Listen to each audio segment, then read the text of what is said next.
ज्ञानातिमिरन्धनां ज्ञानाञ्जनशलाकया चक्षुरुन्मीलितं येन तस्मै श्रीगुरवे नमः। नमस्कार, सत्सुखने नमस्कार, मुक्तारी आत्माने नमस्कार, मालिकोने नमस्कार, मालिक समान योगियों परम कृपाळु देव रचनाविधि पत्रांक 19 700 महानीति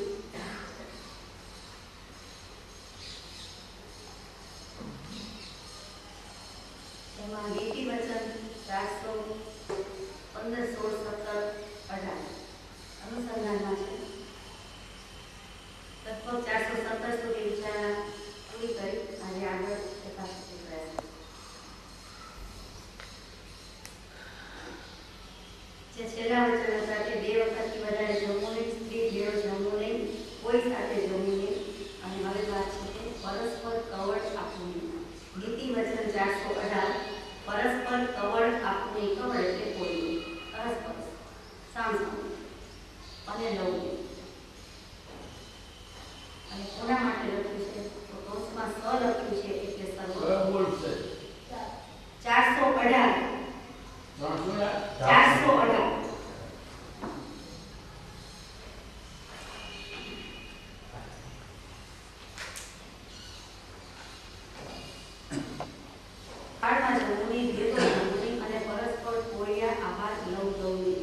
માનો કે જુદી થાળીમાં જમે છે તો પણ સામસામા કોળિયા. શા માટે?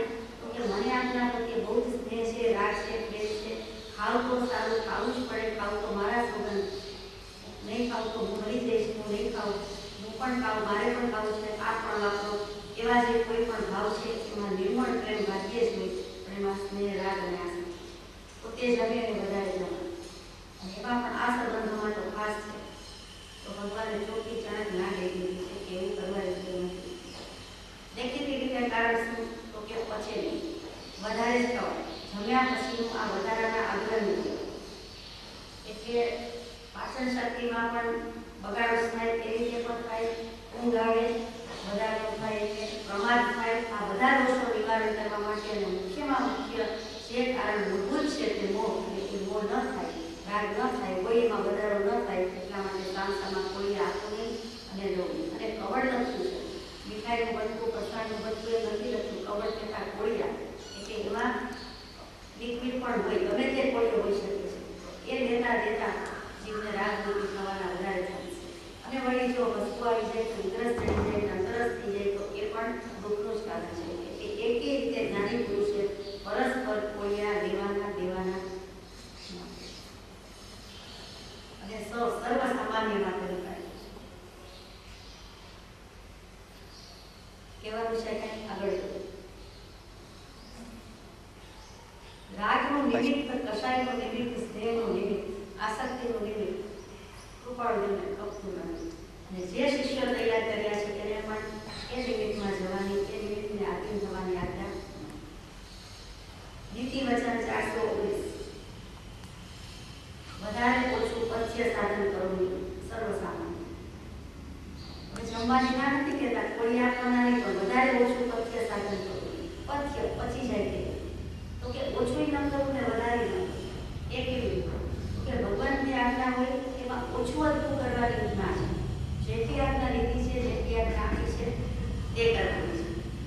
સીધી સારી રીતે કોઈ તો ડૉક્ટર કે વૈદ્ય કહીએ કે મીઠું ઓછું કરી નાખે એટલે સારી બેસી કે સારું ત્યાં બતાવી દો, મારાથી નથી રહેવા જેવું કરી બીજું તદ્દન બંધ કરી દે અને જે પરિણામ ભોગવવાનું આવે છે તો કે વધારે પડતું માની દઉં. એક તો દેશ બુદ્ધિ હોય, કસાઈ બુદ્ધિ હોય, બતાડી દઉં, દેખાડી દઉં, મારાથી થઈ શકે છે તો એ ખોટું છે. ખાંડ ગોળમાં પણ એવું થતું હશે કે ના પાડી અને પછી કામ વધારે લઈ દઉં, બંધ કરવાની બદલે વધારે લઈ દઉં, એમાં પણ એ અપથ્ય થાય છે. કે સદગુરુ આજ્ઞા જીનદશા નિમિત્ત કારણ માય અને ઔષધ વિચાર બંને વસ્તુ હોય છે. હવે સદગુરુને વૈદ્ય કહી દીધા છે એટલે માનવું તો પડે. તો કે ચરી પાડવાની કહેવાય, પરેજી પાડવાની કહેવાય, જેને આપણે પરેજી કહીએ છીએ, પણ સાચો શબ્દ પરજેજી છે. તો કે એ જીવે ધ્યાન ચાલુ રાખવાનું હોય, અડધું કરે ને અડધું ન કરે તો એને કંઈ કલ્યાણનું કારણ નથી, લાભનું કારણ નથી, શારીરિક સ્થૂળ દૃષ્ટિમાં પણ લાભ નથી, તો પરમાત્મા તો લાભ ક્યાંથી છે, અધ્યાત્મમાં લાભ ક્યાંથી? જે કંઈ સદપુરુષ કે સત્પુરુષની દિશા બતાવી હોય, આજ્ઞા હોય, તો એમાં ઓછું વધતું સાધન કરવું, વધારે ઓછું પથ્ય સાધન કરવું. હિતકારી શું છે, પચે તેવું શું છે એ વિચાર. સ્થૂળ દૃષ્ટાંત તો સમજાય, પણ સૂક્ષ્મ દૃષ્ટાંતમાં ભગવાનની વાતમાં આવે ત્યારે શું કે 7 વ્યસનનો ત્યાગ કર્યો હોય તો કે હું 4 કરીશ, 6 કરીશ. કરે એટલું સારું છે, લાભનું કારણ છે, પણ એ ઉડાડી દીધું અને એમ જ ધીરે ધીરે બધું ખૂટતું જાય, ઓછું કરવું. માર્ગમાં એમ જ ઘસાતું જાય અને એ આજ્ઞામાં બીજું ઓછું છે. 6 કરે એનો વાંધો નથી, પણ 7ના ત્યાગની પ્રતિજ્ઞા લેવાનો એનો ભાવ હોવો જોઈએ, પુરુષાર્થ હોવો જોઈએ. અને મારા માટે 6 જ લખ્યા છે, 6નો ત્યાગ કે 5નો ત્યાગ એમ નથી. એવી જ રીતે 7માં હું જેટલું કરું છું એટલું વધારાનું મૂકી દઈને પછી કે માટે એનો ત્યાગનું કર્તવ્ય છે, તો એમ નથી. પોતે પોતાના માટે ભલે કરે, સદગુરુની સત્પુરુષની આજ્ઞામાં ઓછું ઓછું કરે. 5 પત્ર કે 5 પુષ્પ કે 5 મોઢે કરવાના છે, તો પછી 6ઠું કરે તો દુઃખ થાય છે કે વાંધો પડે છે એવું નથી, પણ 5 તો પૂરેપૂરા કરવા. પણ પછી જે તો બધા જ પુસ્તકના 5 પત્ર મોઢે કર્યા તો ત્યાં આજ્ઞામાં ઉમેરો કર્યો કે ભગવાને સદગુરુએ અથવા તો કોઈ પણ નાની પુરુષે આપણને જે કંઈ આજ્ઞા કરી છે એમાં વધારો કરતા પણ વિચાર કરવો. જો ફરીથી કહું છું, પ્લીઝ ડોન્ટ મિસઅન્ડરસ્ટેન્ડ, એ સમજ નહીં કરશો કે જે કહ્યું છે તો લાભનું જ કારણ છે વધારે વાંચે, પણ હું તો આમ સમજ્યો હતો અને હું તો આમ માનું કે બધા જ પુસ્તકના 5 પાના ત્યાં આજ્ઞામાં વધારો કરી દીધો, ઉમેરો કર્યો. મોક્ષવાળા વાત થતી હોય, વિશ્રામ નીચેની વાત થતી હોય, પ્રજ્ઞાબુદ્ધિ વાત થતી હોય, અને પછી કે બધા જ પુસ્તકના મેં આજ્ઞા કર્યા છે. એક નાની વાત છે, પણ સદગુરુની વધારે ઓછું પથ્ય સાધન.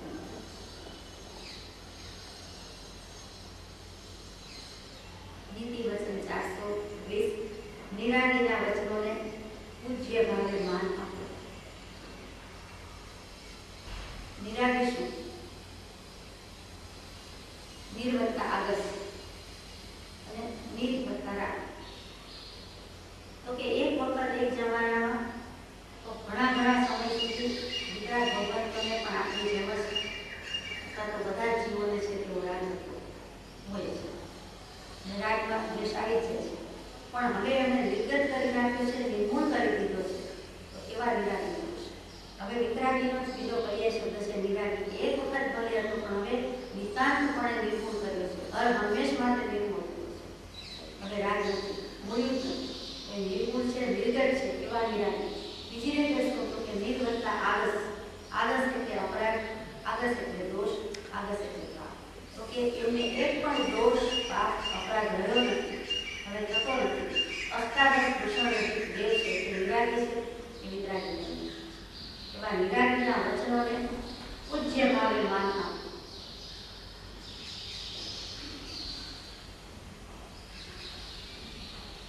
નિરાગીના વચન એટલે વિતરાગના વચન એટલે અહો સત્પુરુષ કે વચનામૃતમ વચનામૃત મુદ્રા અને સત સમાન મંગલાચરણ. 3માં પ્રથમ કયું મૂક્યું છે તો કે વચનામૃત. સૌથી વધારે લાભનું કારણ અને પહેલું કારણ તો કે સત્પુરુષના વચનામૃત. ત્યાર પછી મુદ્રા અને ત્યાર પછી સત સમાગમ કે સત્સંગ. તો અહીંયા ભગવાન લખે છે કે નિરાગીના વચનોને, કેમ કે એ વચન નિરાગીના હોવાથી પ્રવચન છે, સુપ્રીમ એન્ડ સરાય. એનાથી વિશેષ, એનાથી ઓછું, એનાથી સારું, એનાથી શ્રેષ્ઠ કોઈ બીજું વચન હોઈ શકતું. વિતરાગનું વચન તે યથાર્થતાનું વચન, એ સિવાયના તો વ્યાખ્યાન પણ કહેવાય નહીં, પ્રવચન પણ કહેવાય, પણ વ્યવહારથી બોલી દે છે. એમના જે કોઈ વચન છે તેને પૂજ્ય ભાવે માન આપે.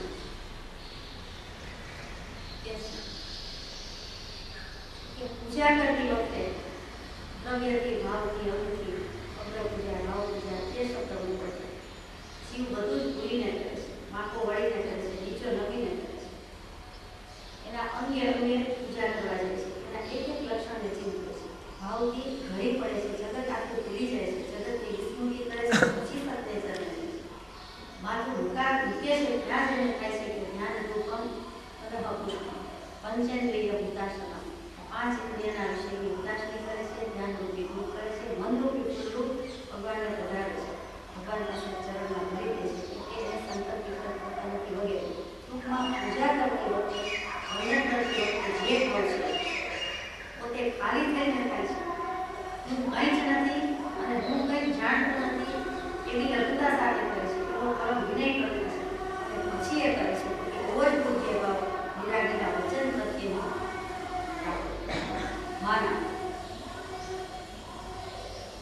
પ્રતિમાજી છે ટુકડાઓ જેવડા હોય કે જે પ્રતિમાજી હોય વિતરાગના છે કેટલા પ્રતિમા છે અને એની પાસે જતા જઈને બધું જ ભૂલે છે કે મેં ખરાબ વિચાર કરાવીને પવિત્ર વિચાર લેવું જોઈએ, પવિત્ર સ્થળ છે, પવિત્ર પુરુષો છે, અત્યંત પવિત્ર પુરુષો છે અને જે ભાવ થાય છે ખાલી સર્વ સમર્પણ ભાવે જે કરે છે, સરેન્ડર થઈ જાય છે, શરણાગતિ સ્વીકારે છે, એવું સત્પુરુષના નિરાળીના વચનો પ્રત્યે પણ મને એવું પૂજ્ય ભાવ એને એવા પૂજ્ય શબ્દ કેવું છે, પૂજા કરે છે એટલા પૂજ્ય ભાવે માન આપે છે. માન આપે ત્યાં એનું કામ થઈ જાય છે કેમ કે માન રહિત થઈને માન આપે છે. પોતે માન રહિત થાય, અભિમાન રહિત થાય, હું કંઈક જાણતો નથી, હું કંઈ જ નથી એમ કરે વેદે તો જ એ સામાન્ય માન આપી શકે. પોતે ખાલી હોય તો જ સામાન્ય ભરી શકે. પોતે અભિમાન માન ત્યાં અભિમાન અર્થ થાય છે, પોતાનું અભિમાન મૂકે છે, માન મૂકે છે એટલે જે કંઈ રહ્યું તે સત રહ્યું અને એ સતથી માન આપે છે એટલે કે સન્માન કરે છે. તેનું નામ માન. પૂજ્ય ભાવ પૂજા અખાણી કરીએ ત્યારે ચિત્ત પ્રસન્ન રે પૂજન ફલ ગયું. પૂજા અખાણી કરીએ સત્પુરુષનું વચન હાથમાં આવી નથી, વાંચ્યું નથી, સાંભળ્યું નથી કે આદર્યું નથી તે તરત જ એને પૂજ્ય ભાવ બને. તે વખતે પોતે પણ પૂજવા યોગ્ય થઈ જાય છે માટે પૂજ્ય ભાવે માન. મંગલાચરણ એ પ્રભુશ્રીજીએ એમના ક્રમમાં મૂક્યું નથી. પરમ કૃપાળુ દેવે મંગલાચરણ એટલે વચનામૃતજીનો 875મો પત્ર હો સત્પુરુષના વચનામૃત મંગલાચરણ સમાગમ એ પ્રભુશ્રીજીને લખાયો અને એટલે મુકાયો એમ નથી. સદગુરુ પ્રસાદમાં પ્રસાદી મૂકે અથવા તો દરરોજની ભક્તિ ક્રમમાં પણ કયા આશયથી મુકાયો છે તો કે એમાં આટલું મહાત્મ્ય રહેલું છે એ છે તો બધું છે. ત્રણે ત્રણ સ્વભાવ એમાં મૂકી દીધા છે. અપૂર્વ સ્વભાવ, નિર્મિત સ્વભાવ, યોગી સ્વભાવ. માત્ર એક મંગલાચરણ કરે, ખરા આત્મા જાણે અને આદરે તો એને બીજું કાંઈ જ વાંચે. આત્મસિદ્ધિ સુધી જવાની કે મોક્ષમાળા સુધી જવાની પણ જરૂર નથી. એવો ભક્તિનો ક્રમ કે એકમાત્ર પહેલો પાઠ પહેલું કરે મંગલાચરણ સમજે વિચાર એમાં મૂક્યું છે. સોળે સમજે છે રત્ન કરેલી વૈશ્યતા લગી પરમપદ બનેલી જે કંઈ છે તે વિરાગીના વચનો છે એને થાય તેટલો પૂજ્ય ભાવે એક ભરવાડ 2000 વર્ષ પહેલાની વાત. પોતાના માલને ચરાવતા ચરાવતા ત્યાં ઢોર ન બોલાય, ત્યાં જાનવર ન બોલાય, ત્યાં પશુ ન બોલાય એ માન છે. ભોજન, પશુધન વગેરે એને ચરાવતા ચરાવતા એક વખત એક શાસ્ત્ર મળ્યું, પુસ્તક મળ્યું. એટલે ક્યાં હતું તો કે ઝાડની બપોરમાં એના જોવામાં આવ્યું. એને કહ્યું પ્રભુ આ તો પુસ્તક હું તો અક્ષરજ્ઞાન કંઈ છે નહીં, ભણેલો નથી, મને આવડતું નથી અને જેને અક્ષરજ્ઞાન ન હોય એટલે જ્ઞાનનો મહિમા મોટે ભાગે ઘણો હોય વધારે કે હું કંઈ જાણતો નથી પણ આમાં કેટલું બધું લખતું છે, આમાં કેટલું બધું હશે, હું કંઈ સમજતો નથી એવું બહુ થયા.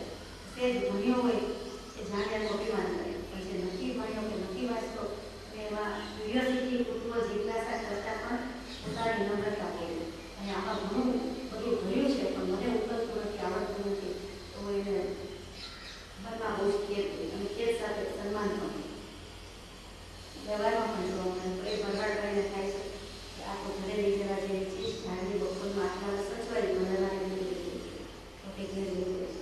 એમાં પણ એ થાય છે કે હું આપણને મારા ઘરે શોભે તો નહીં, મને શોભે નહીં પણ અત્યારે તો લઈ જાઉં એથી અવિનય આશા ના હોતી ઝાડની બપોરમાં પડવી પડી હવે નથી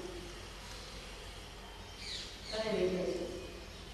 એ ઘરમાં હોય પણ શું આંધું હતું પણ આ જ્ઞાન છે એનો વિનય કરવો જ જોઈએ કે એને ઊંચામાં ઊંચી જગ્યા ઘરમાં જે ઠીક લાગતી હોય મોટો ગોખલો ઓટલો ત્યાં એને પધરાવે અને જે ભાવથી પધરાવે અને જે ભાવથી દરરોજ નમસ્કાર કરે, વંદન કરે, બે હાથ જોડે અને ફૂલ જોઈએ. જંગલમાં વનમાં જાય એટલે ફૂલ મળી જાય.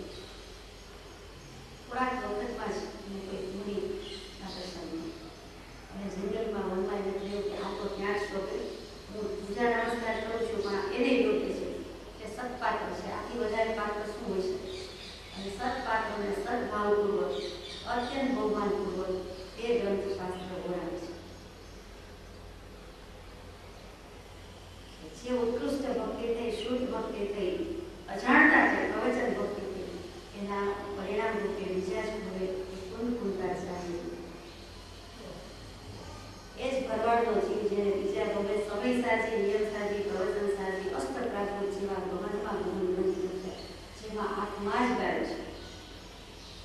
અને 2000 વર્ષમાં મહાવીર સ્વામી થયા પછી આત્માની અમુક નયથી કે અમુક દૃષ્ટિથી છણાવટ કરી તો તે ગુરુ સ્વામી એમને પણ આપણે જેટલા ધન્યવાદ કે નમસ્કાર કરીએ. પરમ કૃપાળુ દેવે પણ તે આચાર્ય ભગવંતનો મહિમા કહેવાનું તાત્પર્ય એટલું કે નિરાગીના વચનોને પૂજ્ય ભાવે માન આપીએ તો શું શું થઈ ગયું. એક નાની વાત છે, એક અર્થનો માની લીધો પણ ખરા અર્થમાં બધાનો ગોપાલ થઈ ગઈ છે. ત્યારે તો ભરવાડનો જીવ હતો, ગાયનું રક્ષણ કરતા હતા, પણ પછી બીજા બધા જ બાળ જીવો કે બધા જીવો એનું રક્ષણ કરી બહુ થયું. પ્રભુશ્રીજીના સમયમાં અગાસાશ્રમમાં 3:30 વાગ્યામાં પણ સ્વાધ્યાય થતા. આ પ્રકારની પ્રવૃત્તિ થતી, પણ સાથે સાથે ગોમણસાજી જેવા ગહન શાસ્ત્રનો સ્વાધ્યાય થતો. આજે આપણને કોઈ વૃદ્ધ વૃદ્ધા દેખાય એ વખતે એ યુવાન હોય પણ બીજા વૃદ્ધ વૃદ્ધા બધા પ્રેમથી શાંતિથી સાંભળવાનું જાય છે. અને એ વખતે કોઈ વિકલ્પ કરીને કહે છે કે આ બધા જ વૃદ્ધો છે, ઘરડા છે, ઘણું ભણેલા નથી, સુરક્ષમ નથી, કે આ ગોમણસાર જેવું આપણને ભેજવું ચાલતું નથી. પંડિતો પણ જેમાં પૂછવાય છે શું સમજતા છે. ત્યારે પ્રભુશ્રીજી કહે છે કે એ જીવો પથારી છોડીને શિયાળો, ઉનાળો, ચોમાસું ગમે તેમ હોય પણ જે ઉઠીને સ્વાધ્યાય કરવા આવે છે, સ્વાધ્યાય સાંભળવા આવે છે, ભક્તિ કરવા આવે છે, કરાવવા આવું જુદી વાત છે અને કરવા આવું જુદી વાત છે. તો કે અહીંયા સ્વાધ્યાય સાંભળવા આવે છે, ભક્તિ કરવા આવે છે, એનો પુરુષાર્થ. બીજું એને એમ લાગે છે કે જે કંઈ વંચાય છે તે ગહન શાસ્ત્ર છે, ગ્રંથ છે, વિરાગી પુરુષનો છે, સિદ્ધાંત ચક્રવર્તીનો છે. આ હવે સમજાય કે ન સમજાય પણ સમજવા યોગ્ય છે અને કરવા યોગ્ય તો એ જ છે. બધું શીખીને આવ્યા નહોતા, જન્મ્યા નહોતા, કામને શીખવાડે બધું આવે તો અમારે સાંભળીને કંઈક મારા આત્માનું ગીત છે જે કાને પડ્યું, કંઈક પુણ્ય વપરાઈ ગયા છે ત્યારે મનુષ્ય બહુ મળ્યો અને કંઈક પુણ્ય વપરાય છે ત્યારે આપણને આવા શાસ્ત્રના શ્રુતના ઉદ્દર કાળમાં મળે છે એ અનુભવ છે. અને એથી વિશેષતાઓ કે જે કંઈ જ્યાં વંચાય છે પ્રભુશ્રીજી અને બ્રહ્મચારી વિદ્યમાન છે તો કે એ પણ નાની પુરુષ છે કે એના હેતુથી સાંભળવા મળે છે, સમજવા મળે છે. એટલે આપણે ધન્ય છીએ. તે પ્રભુશ્રીજી કહે છે કે એની શુદ્ધ ભક્તિ છે, તેની વાત્સલ્ય ભક્તિ છે, એની પ્રવચન ભક્તિ છે, એ જ્ઞાનીની પ્રતિ છે, જ્ઞાનની પ્રતિ છે, સદદેવની પ્રતિથી, સદગુરુની પ્રતિથી, સદધર્મની પ્રતિથી, એ જે પ્રરૂપે છે, બોધે છે, તે સત્શાસ્ત્રની પ્રતિથી છે, એ પ્રતિથી કામ કાઢી જશે અને એને બહુ જ થોડા ભાવમાંથી એક બે ભાવમાં પણ ઘણું જ્ઞાન. આ સત્પુરુષ પ્રત્યેની શ્રદ્ધા, જ્ઞાન પ્રત્યેનો વિનય કે નિરાગીના વચનોને પૂજ્ય ભાવે માની. સમજાય કે ન સમજાય મારું કલ્યાણ આમાં છે અને કોક દિવસ મને સમજાય. આપણે કહીએ કે આત્મસિદ્ધિજી સરળ ભાષામાં સમજાય છે, શું સમજાય છે? તો સમજાય હોય તો આત્મસિદ્ધિ થઈ જાય. તેમ છતાં આપણે પરમ પ્રેમને, પરમ વિનયથી અને પરમ શ્રદ્ધાથી ગાઈએ છીએ, ભણીએ છીએ. એ જળ થઈને ગાતા ભાવથી ગાઈએ છીએ, પ્રેમથી ગાઈએ છીએ. ત્યાં આપણું શાસ્ત્ર પ્રત્યેનું બહુમાન પણ છે, વિનય છે, ભક્તિ છે અને એના રચયિતા એવા સત્પુરુષ પરમ કૃપાળુ થયું છે.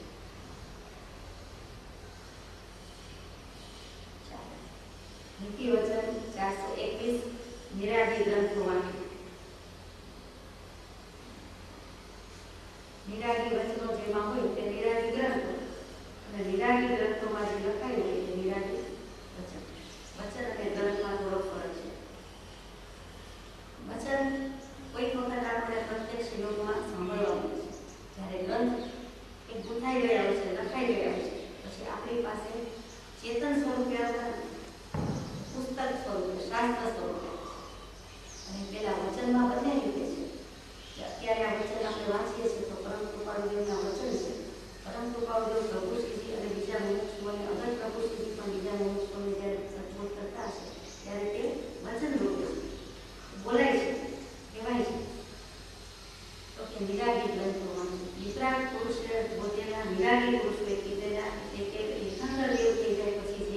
આચાર્ય પરંપરા હોય, આત્મજ્ઞાની પુરુષોની પરંપરા હોય, તે બધા જ વિરાગી પુરુષ છે અને તેના ગ્રંથો શાસ્ત્રા પુરુષે લખેલા ગ્રંથો વાંચો. શાસ્ત્ર જે શિક્ષણ આપે છે, રક્ષણ આપે છે અને જેની પ્રશંસા કરવા જોઈએ ત્યાં સંત થઈ જાય છે. જો આ શાસ્ત્ર જે આપણા ઉપર શાસન કરી શકે, જેની આજ્ઞા આપણે માન્ય કરી શકીએ તેવું જેમાં છે તે વિરાગી પુરુષમાં છે. એ વિરાગી ગ્રંથો વૈરાગીના, વિતરાગીના, વિરાગીના વાંચવાની આજ્ઞા થઈ છે, પણ જે તે સ્ટોરી બુક, નોવેલ્સ, મેગઝીન્સ જેમાં કાંઈ વિસ્તારેલું નથી એવા ગ્રંથો વાંચવાની આજ્ઞા છે. જેમાંથી વૈરાગ્ય ઉત્સવ મળે, વિતરાગતા નીકળતી હોય, અસમતા નીકળતી હોય તેવા ગ્રંથો વાંચવાની વાત છે, તેવા ગ્રંથો વાંચવાની આજ્ઞા થઈ છે. પણ લોકનું વર્ણન, જંબુદ્વીપનું વર્ણન, નદીનું વર્ણન, મહાવિદ્ય ક્ષેત્રનું વર્ણન, કેટલી નદી, એની લંબાઈ પૂરાય, એના માપ કે સમજવા માટે આપણી દૃષ્ટિ વ્યાપક વિશાળ થવા માટે આજ્ઞા છે. ગણિતાનો યોગ કર્યો છે, પણ સાચો તો શાસ્ત્ર સમજવાનું છે, તત્વ સમજવાનું છે, દ્રવ્યનો યોગ સમજવાનો. વિરાગી પુરુષના લખેલા છે તો કોઈ પણ ગ્રંથમાં વાંધો નહીં, કેમ કે મૂળ સાચું છે, મૂળ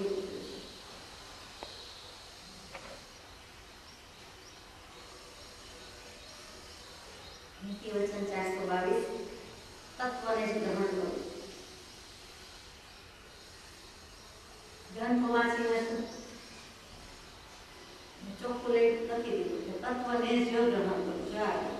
બીજું બધું એક બાજુ, એક વસ્તુ મારે જે લેવાની છે તે લઈ લેવાની, એક વસ્તુની પસંદગી કરવાની છે. જગતમાં વસ્તુ તો એક જ છે, જો કે બે છે, જો કે અનંત છે, તો કે અનંત વસ્તુ એમ તો ક્યારેય પાર આવે, તો કે પ્રત્યેક પદાર્થનો આત્યંતિક વિવેક કરી તેનાથી જીવને વ્યાવૃત કરે એમ શ્રીજીનું છે. આત્માનું પહેલું વચન. તો અનંત વસ્તુના મુખ્ય તો બે જ ભાગ, કાં તો જળ કાં તો ચેતન. જળ તો કંઈ જાણતું નથી, જળમાં જળનારો હોઈ શકે, તો ક્યાં હોય કે આત્મા. આત્મા જ વિવેક કરી શકે છે, નિર્ણય કરી શકે છે, વિચાર કરી શકે. એટલે આપણા ઉપર જવાબદારી કે આપણે આપણને ગ્રહણ કરવા, તત્વને જ ગ્રહણ કરવું. એક જ તત્વ છે, તે આત્મા તત્વ છે, ચેતન તત્વ છે. અને વિરાગી ગ્રંથ હોય કે વિતરાગના ગ્રંથ હોય તેમાંથી શાસ્ત્રોમાંથી એક જ વસ્તુ ગ્રહણ કરી લીધી. તત્વ શું? આત્મા તો બરોબર.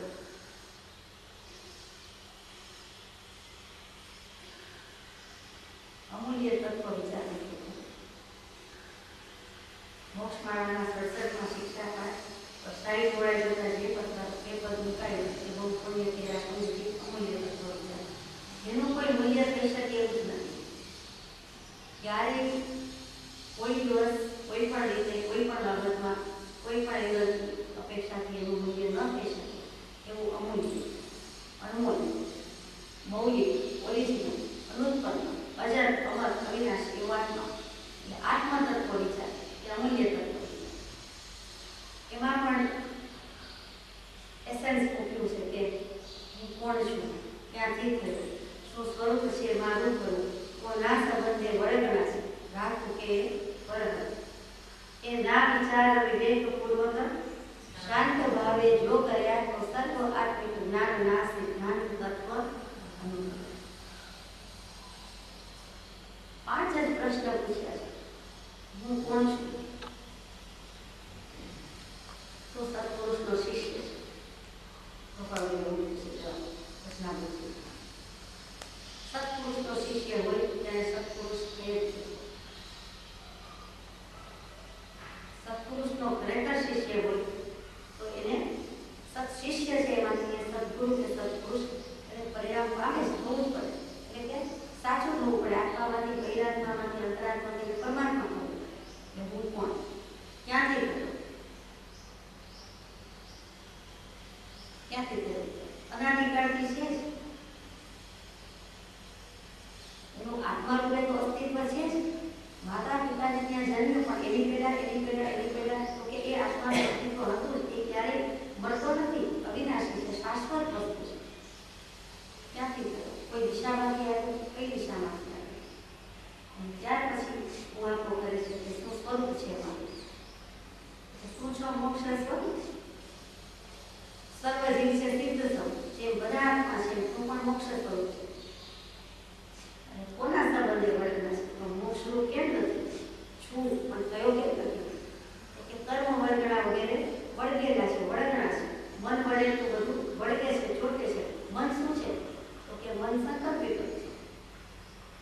એ એવા ભાવો કર્યા કરે છે કે કર્મની વર્ગણા ગ્રહણ કર્યા કરે છે, ચોટી જાય.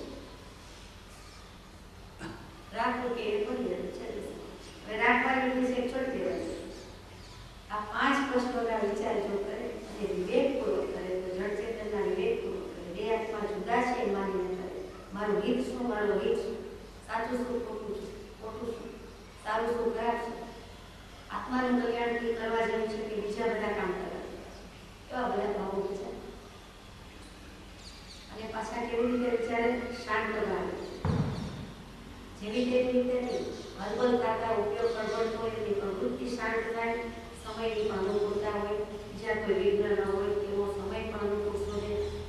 પછી બીજી મોમેન્ટનો વિચાર ન કરે કે હવે નેક્સ્ટ એટલું બધું કામ છે, સવારનો કોર્સ છે, ઘણું બધું કરવાનું છે એમ પણ નહીં. અને રાત્રે ઉન્નતિ આવતી માટે વિચાર કરી શકે, એમાં ફેરાઈ જશે, મગજ ફાટી જશે એમ નહીં.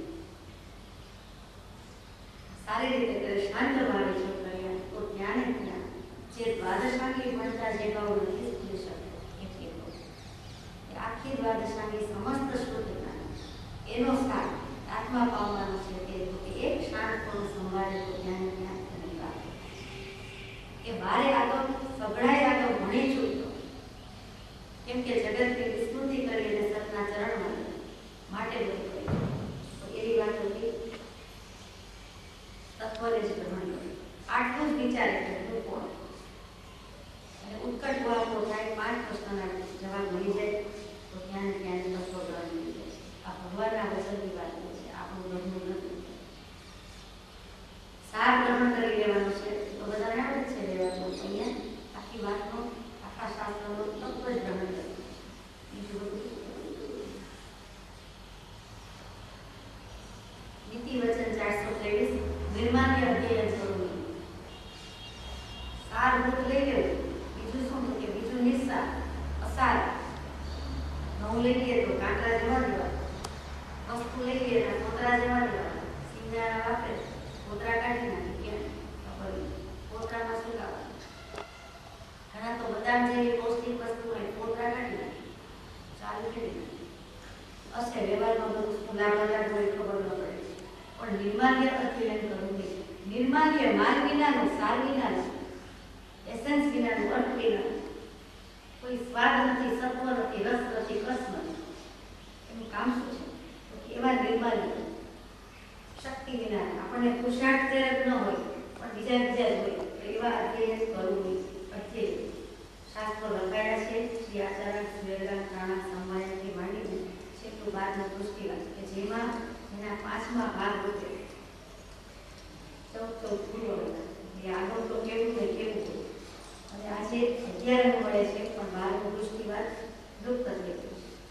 એવા દ્વાદશાંગી એવા શ્લોક અને એમાં પણ જે કોઈ ભાગ પાડ્યા હોય આપણે જેને ચેપ્ટર કહેતા હોય, પ્રકરણ કહેતા હોય તો ત્યાં કહેવાય અધ્યયન. પહેલું અધ્યયન, બીજું અધ્યયન. અધ્યયન શબ્દ એ બહુ સુંદર છે, અતિવર્તાની. હું બધી બાજુથી સમ્યક પ્રકારે શીખવું, ભણવું, ત્યાં જવું. જે વસ્તુ કીધી હોય, જે આત્મામાંથી વચન નીકળ્યા હોય, શુદ્ધાત્મામાંથી નીકળ્યા હોય એ વચનને જાણે કે એક એક શબ્દને, એક એક સુરને, એક એક અક્ષરને હું આત્મસાત કરતો જાઉં. એનું નામ અધ્યયન. સત્ય બોલે તેના પહેલા પોતે એક સમય માટે પણ સદરૂપે થાય એ સત્ય બોલી શકાય. એ ભગવાન સત્ય બોલે. આત્મા યાદ રાખીને બોલે તો એ ઉપયોગપૂર્વક અથવા તો સત્ય બોલે. એવી તો દરેક વસ્તુમાં લાગી પડે. તો કે નિર્માલ્ય અધ્યયન કરવું, ભણતો જો, વાંચતો જો, શીખતો જો અને આત્મામાં થતો જાવ, આત્મામાં ઉતારતો જાવ, અંગીભૂત કરતો જાવ. એનું નામ અધ્યયન. એ જેમ તે નથી. પછી એવા અધ્યયન વાંચવું પડે. નિર્માલ્ય અધ્યયન કરવું, વૈરાગ્ય પોષક હોય, ઉપશમ પ્રેરક હોય એવા અધ્યયન વાંચવું. ભગવાનના વચનમાં આવું જ બધું આવતું હોય, બીજા આડામાં લખ્યા હોય પણ કેટલીક વખત વર્ણનાત્મક હોય તો તેવા અધ્યયનો મારે જવાનું એ કાઢી નાખવાનું. નદીનું વર્ણન આવે, સરોવરનું વર્ણન આવે, બીજું કંઈ વર્ણન આવે, ઉજ્જૈની નદીનું વર્ણન આવે, સમજવા માટે એટલે તે જવાય. આપણને એનો મહિમા ખ્યાલ આવી ગયો એ જમાનામાં આટલી બધી ઉજ્જૈની ઉજ્જવળ સરસ જ્યાં પૂરી. પછી આપણે એટલું બધું કાઢી નાખીએ છીએ. અને કેટલાક અધ્યયન કોઈક એવા પુરુષે લખેલા હોય, શાસ્ત્રા પુરુષ કે વિતરાગ પુરુષ કે આગળવાણીમાં તેનું હોય જ નહીં, પણ કેટલાકમાં નિર્માલ્ય લાગે કે હવે આ ચોથો આરો તો છે નહીં, પાંચમો આરો છે, છઠ્ઠો આરો આપણો દુઃખમય આવવાનો છે અને અત્યારે મોક્ષ નથી, અત્યારે કેવળ જ્ઞાન નથી, અત્યારે જીવો કેટલો પુરુષાર્થ કરી શકે, સાતમી નરકે જઈ શકીએ તેવો પુરુષાર્થ કરી શકતો નથી, તો પછી વધારે પુરુષાર્થ કરીને જેમ ખરાબ પાપ પણ વધારે તીવ્રતાથી કરી શકતો નથી, તો અત્યંત અશુભ ન કરી શકે કે અત્યંત શુભ પણ ન કરી શકે એવી વાહિયાત કરીપૂર્વક મંડન કરવામાં આવે. માટે મોક્ષ તો હોય છે, આવી બધી આવું બધું ક્યાંય લખેલું હોય, વાંચેલું હોય, સાંભળવામાં આવે તો એનું કાંઈ ઘણું શીખવું. ભણવું તો માલ ભણવું, આત્મા પોતે જ માલ છે, એનાથી મોટો કોઈ માલ નહીં, એમાં મહાલ પણ બીજા નિર્માલ્યમાં જવું એ નિસત્વમાં કંઈ ભણવું. ટૂંકમાં પુરુષાર્થ પ્રેરક હોય, પ્રેરણાદાયી હોય તેવા અધ્યયન બાકી અધ્યયન કરવું, બીજું શીખવું નહીં, ભણવું નહીં, વાંચવું નહીં, સાંભળવું નહીં અને પોતાના પર લેવાનું.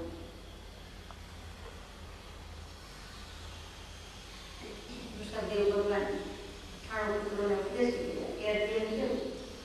એવું અધ્યયન આપણે પણ વાંચીએ, જાગવે જીવોએ મોહ કરો કરો તો આપણને બેઠા કરી દે, ઊભા કરી દે, સંસારમાં ટકવા ન દે, સંસારથી ઉઠાડી દે, એવો બોધ છે અને એ જો બુજી પણ ગયા ઋષભદેવ ભગવાનની પહેલા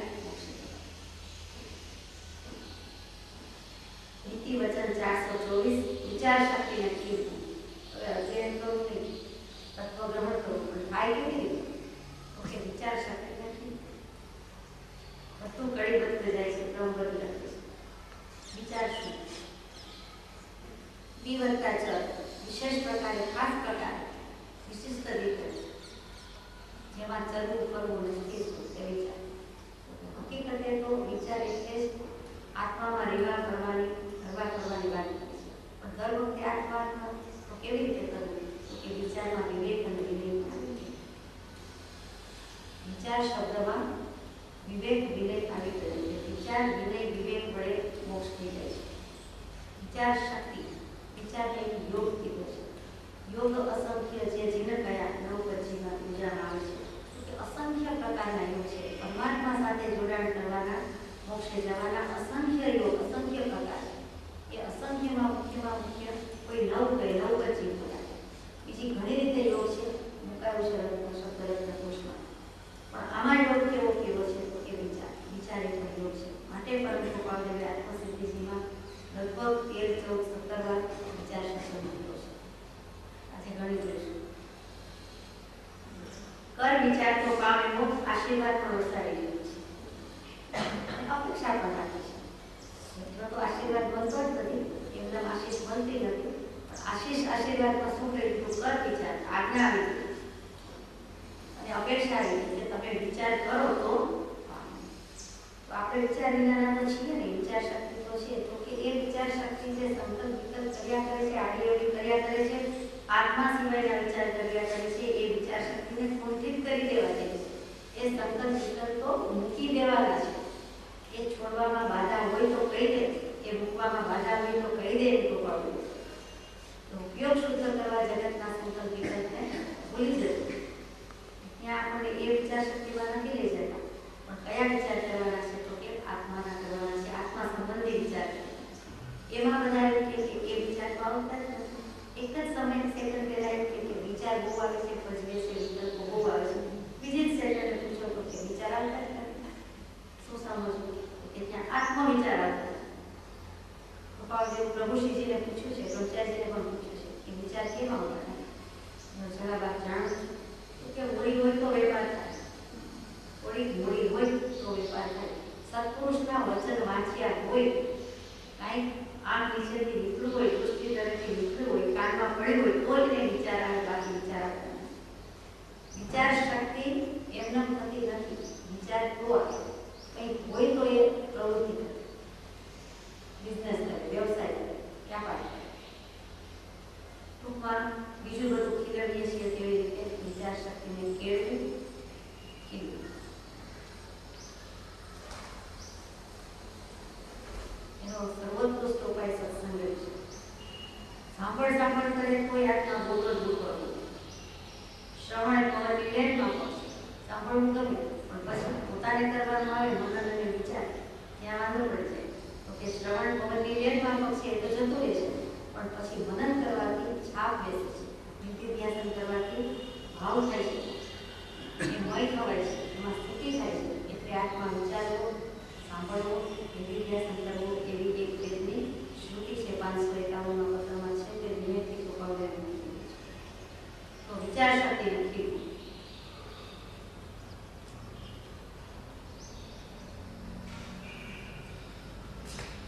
એમનો વિચાર શક્તિ કેળવી શકાતી પણ નથી. સાચી વાત છે. આત્મવિચારની વાત ચાલે છે. આત્મજ્ઞાન હોય એવો અપૂર્વ પુરુષ હોય, એવા અપૂર્વ પુરુષની આજ્ઞા હોય, એવા અપૂર્વ પુરુષની આજ્ઞાને આરાધવી એ જ સિદ્ધપદનો સર્વોત્કૃષ્ટ 511માં બતાવવાનું છે. એમનો વિચાર આવે આત્મજ્ઞાની પુરુષને વચન અને એની અપૂર્વ આજ્ઞા માને. નીતિ વચન 425 જ્ઞાન વિના તારો ધર્મ અંગીકૃત કરવો જોઈએ. તારો ધર્મ એટલે આત્માનો ધર્મ. ભગવાનને સંબોધીને કહેતા હોય જ્ઞાન વિના એટલે મારો ધર્મ એટલે આત્માનો ધર્મ, અને અહીંયા જ્ઞાન વિના તારો ધર્મ. જ્ઞાન વિના કે જો જ્ઞાન નથી તારામાં તો તારો ધર્મ અંગીકાર કરવું. તારામાં આત્મજ્ઞાન નથી. જાણે કે શિષ્ય ગુરુને કહે છે કે અજ્ઞાની જ્ઞાનીને કહે છે, કોઈ પણ વ્યક્તિને કહે છે કે તમારામાં જો જ્ઞાન નથી તો હું તમારો ધર્મ અંગીકૃત કરું નહીં. તમારામાં જ્ઞાન હોય તો હું મારો ધર્મ અંગીકૃત કરું, એટલે આત્માનો ધર્મ ગ્રહણ કરું. જેની પાસેથી ધર્મ માગવો તેની પૂર્ણ ચોકસી કરવી. 466માં પત્રમાં અહીંયા પણ ભગવાન શીખવાડે છે કે જ્ઞાન જ્ઞાનીમાં કરો. જ્ઞાનીમાં જ્ઞાન છે, જો જ્ઞાન નથી તો એનો ધર્મ આપણે અંગીકાર કરવાની જરૂર નથી. જો જ્ઞાન છે એટલે આત્મજ્ઞાન છે તો એનો ધર્મ આપણે ગ્રહણ કરવાનો છે, અને એનાથી જ થશે, પામેલ જ પ્રમાણશે. જો જ્ઞાન નથી તો મારો આત્માનો ધર્મ હું ગ્રહણ કરી શકીશ નહીં. ચોખ્ખું લખી દીધું છે નાના જવાબ. સમજાઈ ગયું ને? એ ગોટાળો સાંભળવામાં એકાગ્રતા ન રાખવી એટલે તરત જ ગોટાળે થાય.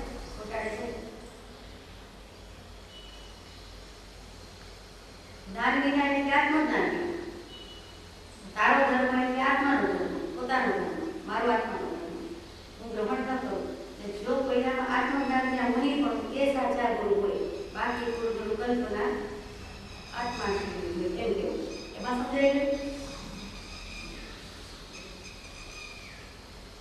નીતિ વચન 426 એકાંતવાદ લવની 25 પ્રકારના વિજ્ઞાન વગાડ્યા છે. એમાં એક એકાંત વિજ્ઞાનો પણ આવે. અભિનય વિજ્ઞાનો, એકાંત વિજ્ઞાનો, આશાસના વિજ્ઞાનો વગેરે. તો કે એકાંતવાદ લવની કોઈ પણ વસ્તુનું એકાંતે ગ્રહણ કરવું, એકાંતે લવની. એક પક્ષથી, એક વ્યક્તિ, એક અભિપ્રાયથી લવની. એકાંતમાં હવે આપણે સમજી જઈએ છીએ કે માત્ર એક ઇન્દ્રથી વિચારો કરી નથી, એક્સ્ટ્રીમ પકડી લઈએ કરી નથી. એકાંતવાદ લવની એનો અર્થ કે હું ત્યારબાદ અને એકાંતવાદ ગ્રહણ કરું. સીધી રીતે નથી, ઊંધી રીતે. જમણો પગ મૂકો એમ કહેવાની નથી કે ડાબો પગ નહીં મૂકતા. ડાબો પગ મૂકવાનો નથી, એનો અર્થ જમણો પગ મૂકો. અહીંયા એવું છે કે એકાંતવાદ લવની એટલે કે અનેકાંતવાદ લવ ગ્રહણ કરવું. અનેકાંતવાદ એટલે ત્યારબાદ. ત્યારબાદ એટલે તો આપ સમજો સાવ સ્થૂળ દૃષ્ટાંત હાથીનું આપવામાં આવે. જાણો છો એટલે કેવું? કોઈના હાથમાં કોઈને કોઈ આવે આંખે પાટા બાંધી દીધા હોય એને કહે પૂછડું પકડે, કાન પકડે, પેટ પકડે, જુદે જુદીને બધાને એમ લાગે કે કોઈને આખું થાંભલા જેવું લાગે, કોઈને સાવરણી જેવું લાગે, પૂછડું પકડ્યું હોય, કોઈને થાંભલા જેવું લાગે, પકડ્યા હોય કેવું રીતે પકડ્યું હોય. એમ જુદી જુદી એમની બધી રીતમાં આપી છે કે એને બધાને રીતે સાચા પણ છે 6 પણ ખરેખર છે દેખતો છે, જુએ છે, એ ખ્યાલ આપે છે કે બધા સાચા છે પણ ખરેખર તો હાથીનું સ્વરૂપ આવું છે. એવી જ રીતે ષડ દર્શન છે કે વિતરાગ દર્શનમાં સમાય છે. એવી જ રીતે ત્યારબાદ એ સપ્તભંગીનો સિદ્ધાંત કહેવાય છે કે કોઈ પણ વસ્તુનું સ્વરૂપ કે શંકા, જિજ્ઞાસા અને સમાધાન 7થી વધારે પ્રકારે હોઈ શકે છે. વસ્તુ છે, વસ્તુ નથી, વસ્તુ છે અને નથી, વસ્તુ છે કહી શકાતી નથી, વસ્તુ નથી કહી શકાતી નથી, વસ્તુ છે અને નથી છતાં કહી શકાતી. એ 7 વર્ગના ભાંગા છે. 4 વસ્તી, 4 નાસ્તી, 4 અસ્તિ નાસ્તિ સ્યાદ અસ્તિ નાસ્તિ વગેરે વગેરે. તો એ જ બધું કે અનેક અંત એટલે ત્યાં ન એમ નહીં, અનેક અંત એટલે અનેક ધર્મ, અનેક પ્રકાર, અનેક રીતે કહી શકાય કે અનેક વાત. અને તે જ નિદર્શન છે, તે વિતરાગ સ્થૂળ દૃષ્ટાંત આનાથી પણ બતાવે કે વ્યવહારમાં એક જ વ્યક્તિ પિતા છે તો એને આપણે પિતા તરીકે ઓળખીએ છીએ તો બરોબર છે કે પુત્ર પુત્રીનો પિતા છે, પણ કોઈકના પતિ પણ છે, કોઈકના કાકા છે, મામા છે, ફુવા છે, સસરા છે, દાદા છે, વગેરે વગેરે વગેરે અનેક સંબંધો છે. કે બધા જ સંબંધો છે, વ્યક્તિ તો એક જ છે, તમે કયા અંદરથી કઈ રીતે જુઓ છો કયો છો એના ઉપર છે. એટલે જ્યારે એક વસ્તુની અપેક્ષા કરીએ કે આનો પિતા છે ત્યારે બીજા બધા જ સંબંધો ગૌણપણે રહેલા છે. એ વસ્તુ ભૂલાઈ જતી નથી, ભૂસાઈ જતી નથી, પણ એ ગૌણપણે છે અને મુખ્યપણે તે રીતે દેખ કરીએ છીએ કે આ આનો પિતા છે. એ જ અનેક કેટલી સીધી વાત છે, તદ્દન સીધી સારી વાત છે, જેના ઉપર અનેક શાસ્ત્રો. એટલે આપણે એ ગ્રહણ કરવાનું છે, એકાદ વાત ગમતી કોઈ પણ શિખામણ આપે, કોઈ પણ સૂચના આપે, આજ્ઞા આપે, સલાહ આપે તો આપણે એકાંતે કંઈ ગ્રહણ કરવાનું નથી. ક્યાંય પણ એકાંત થઈ જાય છે ત્યાં જ વાત વિવાદને મતભેદ થાય છે. એટલે તો એને મિથ્યાત્વ એક જ વસ્તુ કહી દે કે આત્મા આવો જ છે, આત્મા નિત્ય છે એમ કહી દે ત્યારે કહેવું પડે કે ના, આત્મા દ્રવ્યથી નિત્ય છે, પર્યાયથી પડતાય છે એટલે અનિત્ય પણ છે. નિત્યાનિત્ય છે, સ્યાત નિત્ય છે, સ્યાત અનિત્ય છે. પછી સ્યાતની બદલે ત્યાં કથનચિત બોલે એવું વાંચવા સાંભળવામાં આવે તો મૂંઝાવા જેવું નથી કે આત્મા કથનચિત નિત્ય છે, કથનચિત અનિત્ય છે. આ તો બધા શાસ્ત્રો વાંચો, અભ્યાસ કરો એટલે ખ્યાલમાં જ હોય. આ તો કહેવાય નીતિ વચન 427 નિરાકર અધ્યયનો મુખ્ય કરો મુખપાઠ કરવાની વાત કરી. ઇન્દ્રિયો દરરોજ આંખ કાન ચાલે નહીં, આપણી આજુબાજુમાં કોઈ ન હોય, બીમાર પડીએ, માંદા પડીએ, મૃત્યુ નજીક આવે અથવા તો જીવતા જાગતા પણ જ્યારે જ્યારે નિવૃત્તિ નવરાત્રિ ફળ હોય તો આપણને એમ લાગે કે મોઢે ધરી હોય તો પોતે મનમાં ફેરવી શકે, બોલી શકે, વિચારી શકે. મોઢે ન હોય તો એ અવલંબન લેવું પડે. પુસ્તક શાસ્ત્ર ક્યાં છે, એટલે રાખવાનો સ્ટેન્ડ સાંકળો ક્યાં છે, ટેકો ક્યાં છે, ઉપડતું નથી, હાથમાં રહેતું નથી. એવો એને કેટલાય બધા વિકલ્પ થાય. લખવું હોય તો પેન જોઈએ, આ તો મોઢે જ હોય તો બિચારા એમના ઓટોમેટિક થયા છે. એટલા જીવને મોઢે હોય એટલે સામાન્ય થઈ જશે, ઘણું સામાન્યપણું પણ વચનમાં આવી જાય, એકદમ બેજાનપણે બોલી જાય, કાંઈ જાય એ ખોટું છે, એ કરવા યોગ્ય નથી. પણ નિરાકરી અધ્યયન મુખ્ય કરું, એક તો મુખ્ય કરું, મુખપાઠ કરું, મોઢે કરું અને નિરાકરી અધ્યયન કરું, જેમાંથી ક્યાંક રાગ દ્વેષ જાય, નિર્મૂળ થાય, ક્યાંક મને અસંગતા આવે, ક્યાંક વૈરાગ્ય પ્રત્યે, ક્યાંક ઉપશમ ગુણ પ્રત્યે એવું જો હોય તો મને કરું.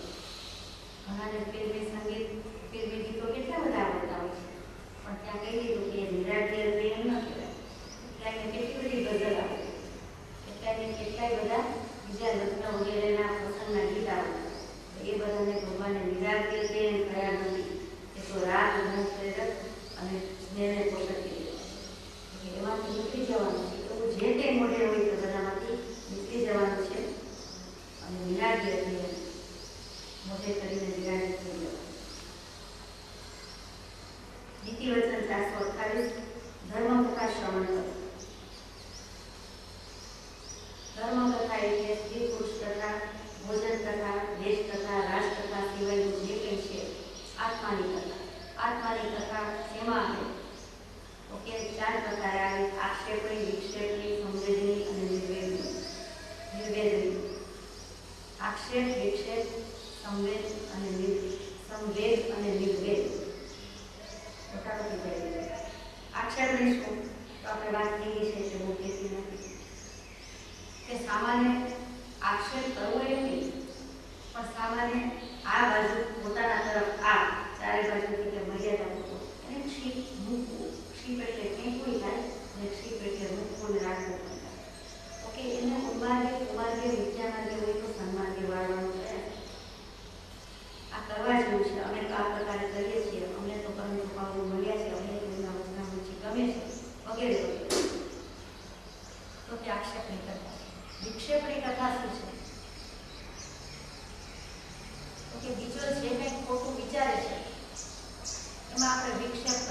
દાખલ કરે દરમિયાનગીરી કરવી કે તમે જે માનો છો તે કેવી રીતે સાચું. અમને તો ગળે ઉતરતું નથી, તમારી પાસે હોય તો જવાબ આપો, નહીંતર અમારા વાક્ય સાંભળો, નહીંતર અમે એમ માનીએ કે જે કંઈ સામો જે વિચારે છે ખોટું વિચારે છે, સાચું પામ્યો નથી, સાચું બન્યું નથી, તો જે માને છે એ કુલ માન્યતા હોય કે બીજી કોઈ માન્યતા હોય તો એમાં જરાક પત્રો કે સમજ્યા કરવું, ઘા કરવો એવું નામ છે. સમ્યક પ્રકારે કરવું જોઈએ, સામાનો ભેદ ડૂબાય તેમ નહીં, સામો વળે તેમ થવું જોઈએ, સામો સન્મુખ થાય થવું જોઈએ, સામો વિમુખ થાય નહીં. તો એ વિષયની કથા. ત્રીજી કથા કહી છે કે સંવેદની કથા. હવે મોક્ષનો આત્માનો વિચાર કરે છે તો સમ્યક પ્રકારે ઝડપથી કેમ જાય, વેગીલો કેમ બને, શીઘ્ર એનો કલ્યાણ કેમ થાય. કે એવી કોઈ પણ વાત કરવી કે આટલું ભગવાન શોર્ટ એન્ડ સ્વીટ રસ્તો બતાવ્યો છે, આ રાજમાર્ગ છે, હાઈવે છે, ફ્રીવે છે, ઉપાવદેવનો રાજમાર્ગ છે, અને એનાથી જલ્દીથી બધું પતી જાય છે જો સમ્યક પ્રકારે હોય રીતે આરાધન કરીએ, એમાં સાચી શ્રદ્ધા બુદ્ધિ હતી. એવી કંઈક સંવેદની વાત કરીએ, મોક્ષ માટે જલ્દી કેમ જવાય. નિર્વેદ તો કે આ સંસાર તો છે, જેટલું રહ્યું થયું આયુષ્ય છે ને સંસાર છે, તો આ જન્મવરણ દુઃખ નથી છે, આજે જીવન દેશ દુઃખ સંસાર કેવી રાખવા, નહીં તો આ નિષ્ફળ થશે. તો નિર્વેદ એટલે વૈરાગ્ય લાવવો, દેશની સંસાર સ્વરૂપ વિચારીને વૈરાગ્ય લાવવું, એવી છે કોઈ કથા તો નિર્વેદ. ખૂબ ઘટક તો એક બીજાની પાછળ બીજો, બીજાની પાછળ બીજો, પોતાની પાછળ દોડ કે એમાંથી એનું નામ કર્યું. ધર્મ કથા કરવું નથી, અહીંયા એક વખત આવી ગયું છે ધર્મ કથા કરવું હતું, અહીંયા એવી ધર્મ કથા શ્રવણ સાંભળવાનું. શ્રવણ એ છુપાવવું એવું નથી કે જેમ જેમ ન હોય એ મનનપૂર્વકનું ગ્રહણપૂર્વકનું શ્રવણ એને પકડી લે એનું નામ શ્રવણ. એક કામથી બીજા કામને સીધી રીતિમાં હોવાથી આ પાર નીકળી જાય અને આપણી પાસે કંઈ રે નહીં, કંઈ બચે નહીં, એવું શ્રવણ નથી કીધું, પણ એને ગ્રહણ કરવાનું. ગ્રહણપૂર્વકના શ્રવણને જ જ્ઞાની પુરુષ શ્રવણ. નીતિવચન 429 નિયમિત કર્તવ્ય ચૂકવું. નિયમિત કર્તવ્ય એનું તો થતું જ હોય છે, એના ટાઈમે થતું હોય, સમયસર થતું હોય, નિયમ પ્રમાણે થતું હોય છે કેમ. પણ નિયમિત સમ્યક દર્શન, સમ્યક જ્ઞાન, સમ્યક ચારિત્ર, રક્ત નિયમ અને એ જેમાં હોય તે જ્યાંથી કમાય તે નિયમિત કર્તવ્ય. અહીંયા ભક્તિ કર્તવ્ય આવી ગયું, ધર્મ કર્તવ્ય આવી ગયું, એનું નામ નિયમિત કર્તવ્ય. તે ચૂકવું. એક તો નિયમિતતા એટલે કે દરરોજ સમયસર કરવું, તે દરરોજ સમયસર કરવા જેવું છે તે નિયમિતતા, તે નિયમિત કર્તવ્ય. પણ નિયમિત ઉપાડવું સીધું સાધું ન એમના એક એક શબ્દમાં અનંત આગમ રહેલા છે કે આપણે સમજાય કે લક્ષ તો તત્ન કઈ વર્ષ ધરાવે છે, તમે કૃષ્ણના ચારિત્રની જ પ્રાપ્તિ કરાવે છે. નિયમિત કર્તવ્ય જેમાં જેમાંથી નિયમ મળે, નિયમ સચવાય, એટલે જ્ઞાન દર્શન ચારિત્ર એ તો જેમની પાસે છે સમ્યક થયા નથી એ વખતે છે, માટે આગળ સમ્યક મૂકવું પડે કે સમ્યક દર્શન, સમ્યક જ્ઞાન, સમ્યક ચરણમાં સતત સ્થિર રહાય. એ નિયમ સાર સ્વરૂપ સદગુરુના ચરણ માની હોવું એવું કંઈક પ્રજ્ઞાબોધમાં કહેવામાં આવે છે. નીતિવચન 430 અપરાધ શિક્ષા સ્વરૂપ. આમ તો અપરાધ કરવાની જ ના છે, થઈ જાય છે જ્યાં સુધી આત્મા આરાધતો નથી, આત્માની આરાધના સંપૂર્ણ થઈ નથી, ત્યાં સુધી આપણાથી જે કે ભાવો દોષો થાય છે તેમના મુક્ત. અપરાધ આત્મા સુધી નથી પહોંચતા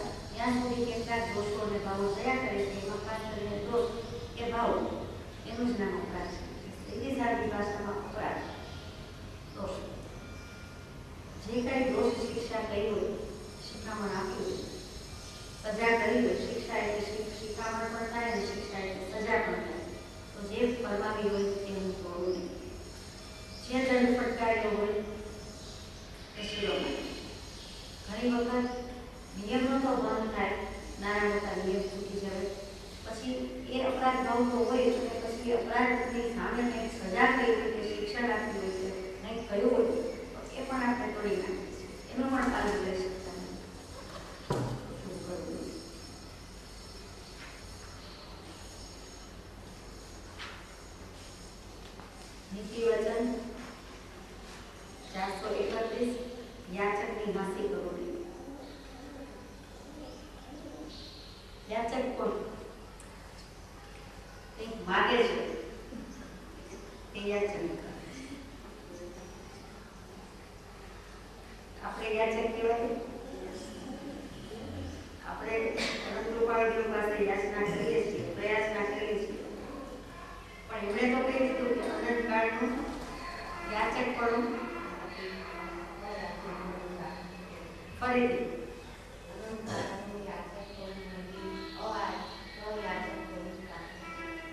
અનંતકાળનું યાચક પણ મળી અયાચક પણ પ્રાપ્ત થાય તેવા કોઈ તરણ તારણ હોય તેને ભજો.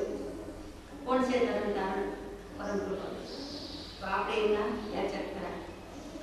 માગવું ને મળવું બરાબર છે, પાછું એ જ પુરુષો એમ કે ત્યાં નથી કહેતા મરી જાય કોઈ મળે ના. એક વખત જીવતા મરી જઈએ, જરીક મરી જઈએ તો લઈને ખુશી ધરી જરા મરીને ભરી લેવી. યાચક 5 કહેવાય. એક અતિથિ કહેવાય, એ પણ યાચક છે. યાચકની હાંસી કરવી એટલે અતિથિની હું હાંસી કરવી. અતિથિ કોને કહેવાય? ઘણી વાર આવી ગયો છે.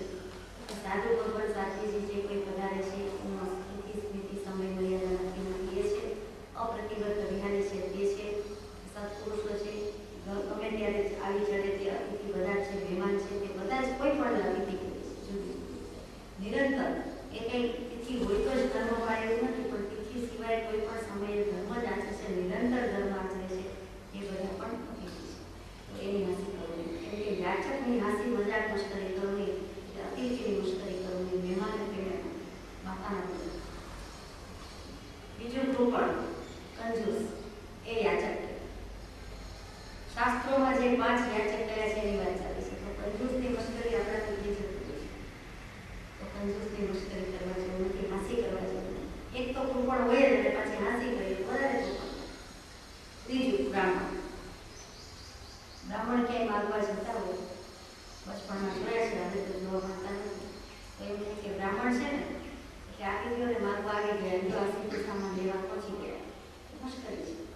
આપણે શું એવું કહેવાની જરૂર હોય, તો ભાવ કરવાની જરૂર હોય. અથવા તો હવે આજે તો કંઈક છે એટલે જમાડશે 5 બ્રાહ્મણને 21 બ્રાહ્મણ ચાલ્યું છે. એટલે કે આપણે બ્રાહ્મણની હાંસી મજાક કરીએ છીએ તો તે ખોટું છે, એ યાચક છે. અને ઓફિશિયલી શાસ્ત્રોએ સ્વીકારેલા છે એ યાચક છે. એનો અધિકાર છે એમ નથી કહેતી અત્યારે. તો એ યાચક છે, એ યાચક પણ કરે છે. એટલે ચપટી રોટમાં શું થતું હોય વગેરે બ્રાહ્મણની આપણે મશ્કરી કરીએ છીએ. પછી શ્રમણ એટલે ત્યાં સાંભળવું. કેટલીક વખત એ મન પરિશ્રમ એટલે મેદ પરિશ્રમ સહન કરતા હોય છે. એ થાય છે કે એમના કપડાં કેવા ગંદા છે, મેલા છે, ભરેલી છે, ધોળિયા છે, વ્હાઇટનેસ જેવું કંઈ લાગતું જ નથી. કયો કલર છે એવું થાય. આવો આપણે વિચારીએ કે આ કેવું લાગે છે. આપણે એને હોરાવીએ, ત્યાં હોરાવાનો ભાવ સુંદર છે, પણ આપણને જે એમના મન પરિશ્રમને કારણે એની હસી મજાક સૂજી જાય છે, અથવા તો ગંદુ રાખે છે કે નાની રીતે આવું જોઈએ, રાત્રે ન કરે તે આવો થશે, એવા બધા જે કેટલાક ભાવો થઈ જાય છે. બાજુમાંથી પસાર થઈને પણ જો દુર્ગંધ ચાલી છે તો એ હાંસી કરી. હાંસીનો જ એક પ્રકાર તો કે એવું હું કરું નહીં. અને છેલ્લું મૂક્યું છે શ્વાન, એ યાચક છે. શાસ્ત્રોમાં 5 યાચક મૂક્યા છે, તો એની હું મશ્કરી હાંસી પીડાતી કરું. ઘણાને કેવું છે, ઘણા એટલા માટે જ બોલાવતા હોય છે. ખાવાનું આપવા કરતાં કેટલીક મજાક મશ્કરી કરવા માટે કરતા હોય છે. તો આપણે તો આટલું સ્વીકારીએ છીએ કે યાચક કોઈ પણ ફોર્મમાં હોય, એમાં અહીંયા ભિક્ષુક, સાધુ, શ્રમણ આપણને સૌથી વધારે લાગે તો કે મશ્કરી કરવા. ત્યાર પછી બીજી વચન 432 સત્પાત્ર દાન. એટલે આ સાધુ સાધ્વીના 12મા વ્રતની જ વાત આવી. ગોળાવરના 12 અતિથિ સંવિભાગ વ્રત કહેવાય. શ્રાવકના 12 વ્રતમાં 12મું વ્રત છે. અતિથિને સમવિભાગ સરખા ભાગે કંઈક મારા આહાર પાણી હોય એમાંથી ભાગ પાડીને આપો, તેનું નામ અતિથિ સંવિભાગ. સત્પાત્ર દાન, આહાર દાનની વાત નથી, કોઈ પણ દાનની વાત છે. જુઓ, દાન એ એક મોટો ઘણો જબરો વિશાળ વિષય છે. શું કેવું ને શું નહીં આપવું, કંઈ પણ આપવું એ દાન.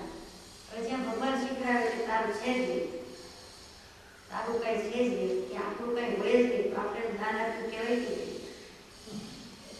પેલું જ આપણને સમજાય જાય કે એ દાન તો બધું ઠીક છે, સમજવા જેવું છે.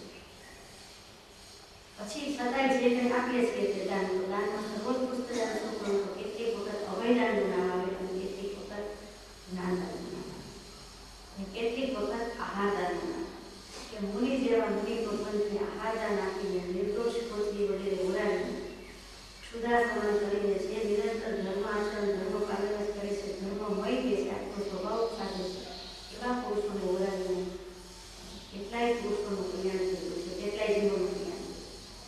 અને જાતિ સ્મરણ જ્ઞાન થઈ જાય, એને કેવળ જ્ઞાન થઈ જાય, એને વૈરાગ્ય થઈ જાય, એને દીક્ષા લઈને સંસારનો સર્વસ્વ પરિત્યાગ કરીને આત્મકલ્યાણ કરીને ચાલી, તો એવા બધા પણ જીવો છે. અને ત્યાં સત્પાત્ર આહારદાનમાં લઈને કે વૃષભદેવ ભગવાન ભરતજી બાહુબલીજી વગેરે જે 6 જીવોની વાત આવે છે એમાં પણ એવું છે કે આહારદાન. બાહુબલીજીએ મુનિની શારીરિક સેવા વૈયા વચ્ચે વિનય વૈયા વચ્ચે કર્યું હતું, શુદ્ધ ભાવે કર્યું હતું, તો બાહુબલીજીને વિદેયસ્થી મળી, એ કામદેવમાં ગણાય બાહુબલી. અને આટલું નામ જ બાહુબલી, એટલા બલિષ્ઠ થાય, એટલા બળવાન પરાક્રમી થાય. એક શારીરિક સેવા શુશ્રૂષાથી થોડી ઘણી વિનય વૈયા દરેકને જુદું જુદું કરીને પણ બધા જીવો મોક્ષદાની એ આહારદાનના મહિમા. અને એવી રીતે ઔષધદાન પણ કે આહારની જરૂર હોય કેટલીક વખત કેટલાક સમય કદાચ ક્યાંક નહીં જેવું ત્યારે ઔષધની જરૂર પડે, એવી મહિમા આવે છે. એટલે મૂળ વાત એ છે કે આહારદાન, ઔષધદાન, અભયદાન, વિદ્યાદાન એટલે કે જ્ઞાનદાન. અને આહારદાન મુનિને હોય અને અનાજનું દાન કોઈ રીતે અન્ન કરીને પણ પુણ્ય કમાતા હોય છે. અન્નનું દાન કરીને પણ ઘણા જીવો પુણ્ય કમાય છે. હજી જીવને મહિમા રહ્યો છે કે બધાને જમાડે. સ્વામી વાત્સલ્ય એમાંથી રહ્યું છે. સ્વામી વાત્સલ્યનો મહિમા શું છે? સાધર્મિક વાત્સલ્યનો મહિમા શું છે? તો કે બધા સાથે બેસીને જ્યાં કંઈ જમે જમાડવામાં આવે એમાંથી કોઈ એક જીવ કદાચ શુદ્ધ ન હોય, સંગે દૃષ્ટિ હોય, આત્મજ્ઞાની હોય તો એને જમાડ્યાથી જે અપૂર્વ લાભ થાય એ લાભ લેખા. બધા જમે છે, બધાની ભૂખ શમી ગઈ, એ લાભ તો નાનો છે. એ બાને એવી રીતે બધા જમે છે, બીજા પણ બધા છે, કોઈ મેમ્બર્સ જમે છે, આખું ગામ કદાચ જમે છે, 18 આગળ જમે છે, એ બધું પ્રમાણમાં કમ છે. ભલે દેખીતી રીતે જીવને એનો જ ફાયદો દેખાય છે કે કેટલાના પેટમાં જે અનાજ થયું, સારી રીતે થયું, સારું અનાજ થયું વગેરે વગેરે.